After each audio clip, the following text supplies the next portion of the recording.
আল্লাহ তাআলা কিয়ামতের দিন সাইয়েদনা নূহ আলাইহিস সালামকে বলবেন, নূহ তুমি কি দাওয়াত পৌঁছিয়েছো তোমার উম্মতের কাছে? নূহ আলাইহিস সালাম বলবেন, হ্যাঁ আমি পৌঁছিয়েছি। এবার নূহের উম্মতকে আল্লাহ জিজ্ঞেস করবেন, হে নূহের উম্মতেরা, তোমাদের নবী নূহ কি দাওয়াত পৌঁছিয়েছে?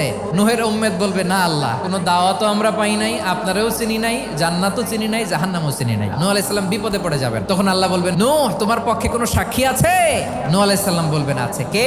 উম্মতে মুহাম্মাদি। তখন আমরা বলবো, আল্লাহ, আল্লাহর নবী নূহ আলাইহিস সালাম তিনি আপনি যা যা বলেছেন ঠিক তা তার উম্মতের কাছে পৌঁছে দিয়েছে। এবার নূহের উম্মতের সাথে আমাদের ঝগড়া লাগবে। তারা বলবে, তোমরা আসছো আমাদের হাজার হাজার বছর পরে, তোমরা কি করে জানলা? তোমাদের সাক্ষী ধর্তব্য হবে না? আমরা তখন বলবো, আমাদের কোরআনে তোমাদের নবীর নামে আল্লাহ তাআলা একটা সূরা নাজিল করেছেন, সূরাতে নূহ। দিন রাত এক করে তোমাদের কাছে তিনি দাওয়াত পৌঁছেছেন, সব আমরা জানি। আমরা যখন বলবো এই কথা, নূহের উম্মত চুপসে যাবে। তখন আমরা সত্য বলেছি কিনা এটা আল্লাহ তাআলা জানতে চাইবে বিশ্বনবীর কাছে। তখন বিশ্বনবী আমাদের পক্ষে সাক্ষী দিবেন। আওয়াজ করে বলেন আল্লাহু আকবার।